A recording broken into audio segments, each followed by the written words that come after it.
बिस्मिल्लाहिर्रहमानिर्रहीम। अस्सलाम वालेकुम दोस्तों, उम्मीद है कि आप सब खैरियत से होंगे। इस वीडियो में हम डिस्कस करेंगे कि जब भी इंडिविजुअल एओपी या कंपनी अपनी annual income tax return file करती है या करते हैं, तो उस टाइम जो टैक्स लायबिलिटी स्टैंड होती है, जो टैक्स पेएबल बनता है, तो उस टैक्स के लिए चालान कैसे क्रिएट करना है और उसको जो है ना चालान पे होने के बाद उसका जो है ना कैसे रिटर्न के साथ उसको लिंक करना है और उसके बाद जो है ना वो रिटर्न कैसे सबमिट होनी है।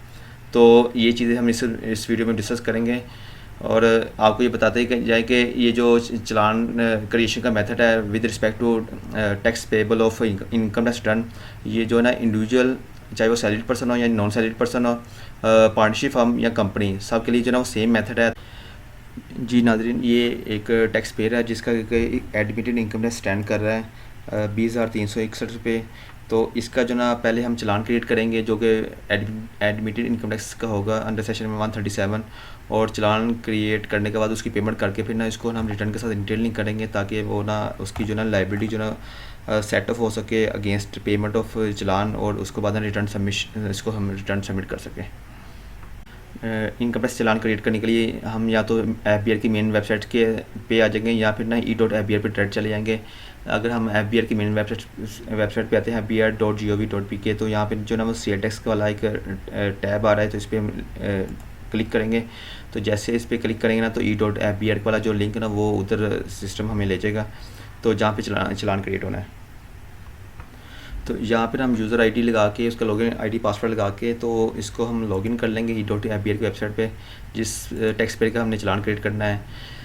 तो यहाँ पे जैसे ही वेबसाइट जो लॉगिन हो जाएगी तो यहाँ पे ई पेमेंट के टैब पे आना है। तो ई पेमेंट के टैब के अंदर क्रिएट पेमेंट वाले टैब सब टैब में आना है। तो उसके बाद जो ना इसका आगे जो सब टैब होगा इनकम टैक्स का, इस पर हम क्लिक कर लेंगे। तो जैसे हम क्लिक करेंगे तो एक नया पोर्टल ओपन हो जाएगा, यूज़र इंटरफेस ओपन हो जाएगा, तो जिसमें हमने सबसे पहले टैक्स ईयर सेलेक्ट करना है। अभी ये बेसिकली हम टैक्स ईयर 2021 का चालान पे करने जा रहे हैं एडमिटेड इनकम टैक्स का, तो हम इसलिए टैक्स ईयर 2021 सेलेक्ट करेंगे। अगर हमारा आपका टैक्स ईयर कोई और हुआ, 20 हुआ या 22 हुआ या 23 हुआ, तो उसके हिसाब से टैक्स ईयर हम सेलेक्ट करेंगे। अभी हम टैक्स ईयर 2021 सेलेक्ट कर रहे हैं। तो उसके बाद जो कुछ चीज़ें प्री फील्ड होती है उसको ज़रूरत नहीं है फिल करने की। अगर आपका कोई बिज़नेस होगा तो बिज़नेस की ये लेना, ये टैब एक्टिव होगा तो वहाँ पे रेलिवेंट बिज़नेस सेलेक्ट कर लेंगे। तो उसके बाद जो ना ये टैक्स पेमेंट नेचर आती है, तो इस पे आना, तो यहाँ पे ना पहले ही आ रहा है एडमिटेड इनकम टैक्स, इसको हम सेलेक्ट कर लेंगे। तो इसको हम सेलेक्ट करने के बाद जो ना फिर आगे जो ना एक और विंडो थोड़ी सी चेंज कर देता है, यूज़र इंटरफेस थोड़ा सा चेंज कर देता है। फिर आगे जो ना टैक्स पेमेंट सेक्शन की बात करता है। फिर जो ना हम एडमिटेड इनकम टैक्स का दोबारा फिर टैब सेलेक्ट कर लेंगे।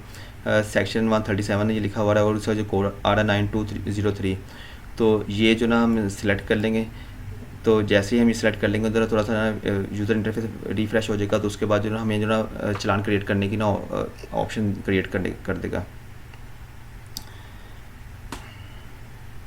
इसके बाद जो ना हम अमाउंट को ऐड करेंगे, जितनी हमारी टैक्स लायबिलिटी होगी तो वहाँ पे ना ये अमाउंट हम पंच कर देंगे इन फिगर्स भी, और इन ये पहले इधर करेंगे फिर बाद में दूसरी जगह पे करेंगे। अमाउंट अब देख लेते हैं कि रिटर्न के अंदर हमारी कितनी आ रही है। तो यहाँ पे देख लेते हैं हमारी जो एडमिटेड इनकम टैक्स की जो टैक्स लायबिलिटी स्टैंड करी है ये है 20361। ये जो वैल्यू को हम कॉपी करके फिर यहाँ पे हम इसको पेस्ट कर देंगे, या आप पंच भी कर सकते हैं। तो यहाँ पे पेस्ट करने के बाद जो ना ये हमने ना जो टैक्स चालान की है, टैक्स चालान का पेमेंट जो मेथड है वो हमने सेलेक्ट करना है। तो ADC या ई पेमेंट का आपको आइडिया होगा कि जो ऑनलाइन हम बैंक के थ्रू पेमेंट करते हैं तो ये ऑप्शन सेलेक्ट करनी होती है। अगर आप जो ना चेक या कैश के थ्रू पेमेंट करना चाह रहे हैं तो वो आप ये मतलब दूसरी या तीसरी ऑप्शन भी से आप उसमें आपकी जो मर्ज़ी की ऑप्शन है उसको चूज़ कर सकते हैं। अभी फ़िलहाल हम ADC पेमेंट की ऑप्शन सेलेक्ट करके ना फिर ये यहाँ पे वैल्यू दोबारा एंटर करते हैं जो कि 20361 है। उसके बाद जो ना ये पोर्टल जो ना ईमेल एड्रेस और सेल नंबर मांगेगा, क्योंकि ये जो यूज़र का ऑलरेडी जो ना इसका सेल नंबर और ईमेल ऐड है, तो इसलिए हमें ना दोबारा फिर से ऐड करने की ज़रूरत नहीं है। तो ये करने के बाद जो ना हमें क्रिएट पेमेंट में आते हैं। जैसे क्रिएट के ऊपर क्लिक करते हैं तो ये ना सिस्टम जो ना हमें बोलता है कि आप इसको रिव्यू कर ले, कंफर्म करने से पहले तो रिव्यू कर लेते हैं। तो आपको बताते जाएँ कि ये ना टैक्स ईयर जो है ना रेलिवेंट टैक्स ईयर वो हमने ना केयरफुली सेलेक्ट करना है। अगर टैक्स ईयर या सेक्शन कल सेलेक्ट हो गया तो वो चालान जो ना ज़ाया हो जाएगा, फिर उसको ना CPL करेक्शन के लिए अप्लाई करना पड़ेगा। तो अभी जो ना हम चालान करने लगे थे तो सिस्टम ने ना इसको 2022 सेलेक्ट कर दिया था, इसको हम दोबारा फिर 2021 करते हैं, और 2021 करने के बाद जो ना दोबारा फिर इसको कन्फर्म करते हैं। जी, जैसे ही हमने कंफर्म किया तो ये पीएससी जनरेट हो चुका हुआ है, तो नंबर भी आ गया हुआ है। तो इस जैसे ही हम यूज़र इंटरफेस को इस थ्रू कर्सर नीचे लेकर आते हैं, तो ये प्रिंट की ऑप्शन आ रही होती है। तो प्रिंट पे जैसे हम क्लिक करते हैं तो ये चलान डाउनलोड होना शुरू हो जाएगा यहाँ पे। तो ये अभी आपके पास चलान डाउनलोड हो गया हुआ, तो इसको हम ओपन करके देख भी सकते हैं। तो इसमें जो है ना ये चलान आ गया, तो इसका टैक्स ईयर फिर देख लें 2021 आ रहा है, तो 21 से हमने सेलेक्ट किया था। इस तरह जो है एडमिटेड इनकम टैक्स वाला सेक्शन हमने सेलेक्ट किया हुआ था, वही आ रहा है। तो जो ये यूज़र टैक्स पेयर आ गया, उसका नाम जो है ना बाय डिफ़ॉल्ट और आता है, उसका CNAC या NTA नंबर भी बाय डिफ़ॉल्ट आता है। तो ये अमाउंट भी नीचे आ रही है, 20361 अमाउंट आ रही है। तो ये अमाउंट भी हमने वही टाइप की, तो वही सेम आ गई है।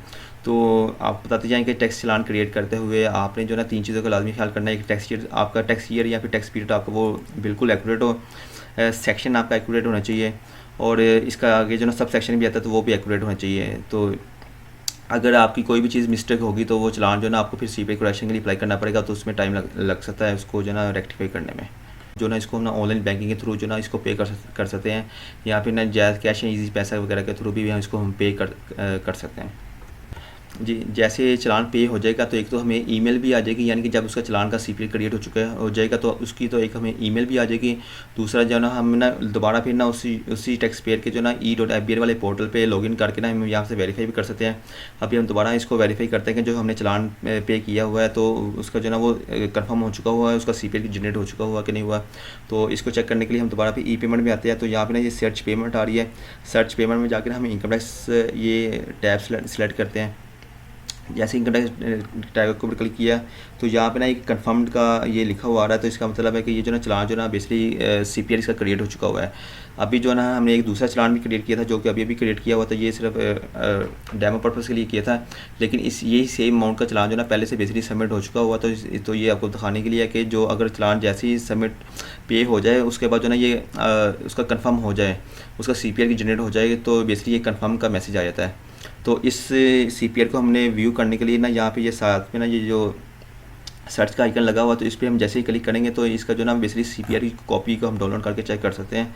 ये व्यू CPI में हम आए तो यहाँ पे जैसे व्यू CPI में आएंगे तो इसकी जो ना CPI की कॉपी डाउनलोड हो जाएगी, तो इसको ना हम देख सकते हैं।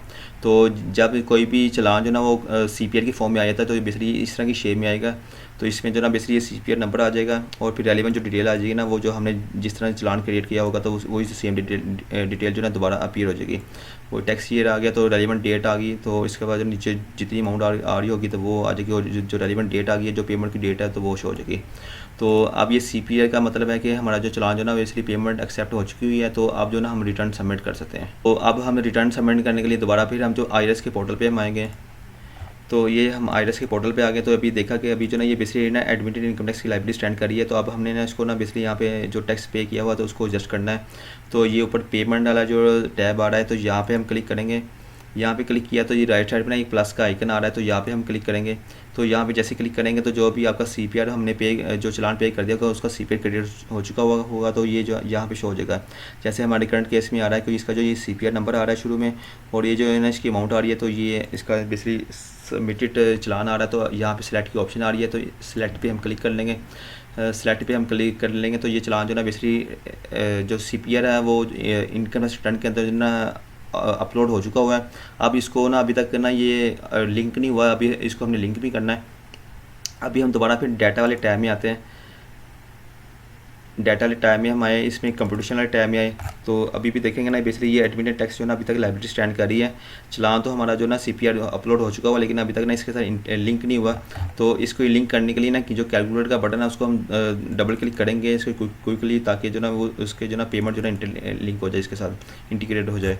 तो अब ये देखा कि जैसे हम कैलकुलेटर को हमने बटन 2 दफ़ा क्लिक किया तो जो एडमिटेड इनकम टैक्स है वो उसकी लाइब्रेरी स्टैंड 0 हो गई है, और जो हमने चलान पे किया हुआ था वो जो CPI पे हो चुका हुआ था वो जो ना उसकी पेमेंट जो ना इधर अपीयर हो गई है, उसकी इंटीग्रेट हो चुकी है। अब ये जो रिटर्न जो ना हम सबमिट कर सकते हैं, क्योंकि इसके जो चलान की अमाउंट जो ना वो पे हो चुकी हुई है। जी, रिटर्न सबमिट करने के लिए हम वेरिफिकेशन कोड लगाएंगे। ये हमने इसका वेरिफिकेशन कोड लगा दिया और इसका वेरिफिकेशन कोड एक्सेप्ट हो गया। तो अब जो ना इसको हम सबमिट कर देंगे, और ये जैसे सबमिट किया तो उसने सबमिट का बटन क्लिक किया तो उसने सबमिशन को एक्सेप्ट कर लिया हुआ, तो रिटर्न जो ना आपकी सबमिट हो गई है। तो इस तरह जो ना हमने जो चालान पे किया हुआ था, तो वो उसका CPI एक्सेप्ट होने के बाद जो ना उसको हमने इंटीग्रेट कर दिया हुआ है IRS की रिटर्न के अंदर। तो ये जो ना रिटर्न भी इस तरह सबमिट हो गई है।